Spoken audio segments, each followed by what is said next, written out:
When we think of World War II, we think of the British as being on the right side of a just war, a key member of the big three allies in the fight to restore freedom to Europe and defeat Hitler and the Nazis. But in war, nothing is ever simple. In this video, I'm going to look at the little-known history of how British Prime Minister Winston Churchill backed Nazi supporters in Greece, ending in the tragic massacre of 28 civilians in Athens in December 1944. 2 months previously in October, the Nazis were forced to retreat from Greece, having occupied the country for 3 years. The first airborne troops of the British Army had landed, and they were in a hurry to occupy territory to stop the Russians entering Greece. The arrival of the British marked a huge turning point for the devastated country. 500,000 had died under Nazi rule, 7% of the population at the time. Since 1941, Britain had been allied with anti-Nazi partisans, supporting them in their mission to resist the occupying forces of Germany, Italy, and Bulgaria.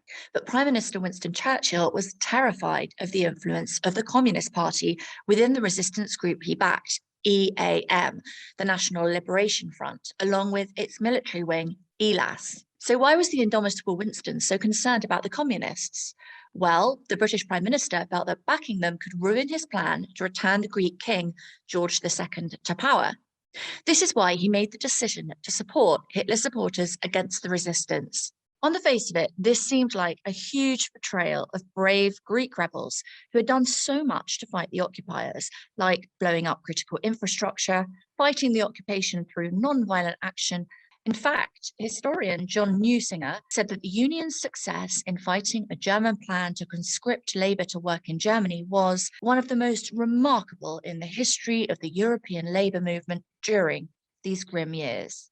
But Churchill was determined to restore the king, who was in exile in Cairo, to shore up British strategic interests in the Mediterranean. Churchill was especially keen to secure the Suez Canal and wanted all of the nations on the Mediterranean sea lanes in the British sphere of influence. And for the Prime Minister of Britain, the dangers of communism were an obsession. In August 1944, Churchill's doctor, Lord Moran, wrote in his diary, "Winston never talks of Hitler these days.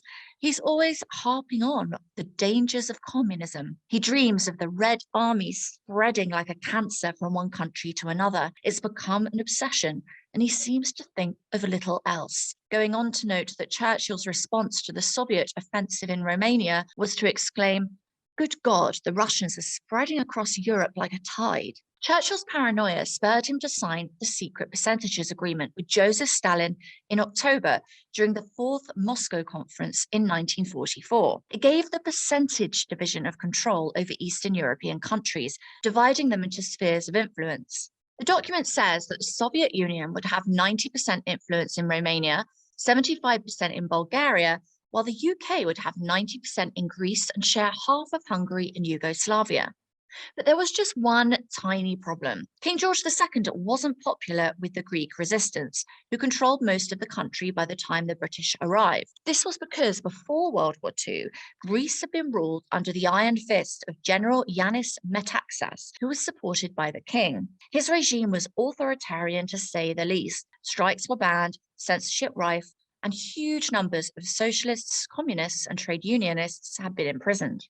So it stood to reason that the king wasn't exactly set up to receive the warmest of welcomes by the communists, who now managed most of Greece. As British forces prepared to restore the king under the command of Lieutenant General Ronald Scobie, the resistance had other ideas. Tensions started to rise between EAM members in the provisional government and the British. On December the 1st, Scobie ordered the unilateral disarmament of EAM and ELAS. It was then that matters came to a terrible head.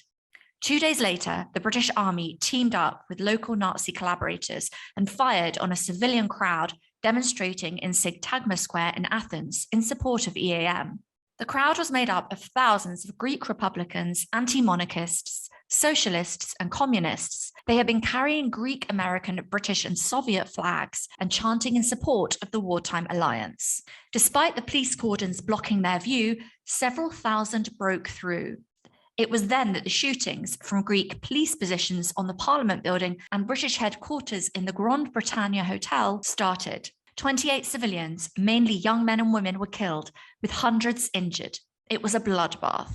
By noon that day, a second crowd entered the square until it was rammed with 60,000 protesters. The killings ushered in what is known in Greek as the Decemvriana, which lasted 37 days and was a full-blown armed confrontation between EAM and government forces, and then EAM and British military forces. Thousands were executed, often publicly, with their bodies displayed in public squares. Churchill arrived in Athens at Christmas to negotiate peace, and a truce was signed on February the 12th in 1945. This was in exchange for EAM withdrawal, but was just the start. A new chapter was opened, known in Greek history as the White Terror.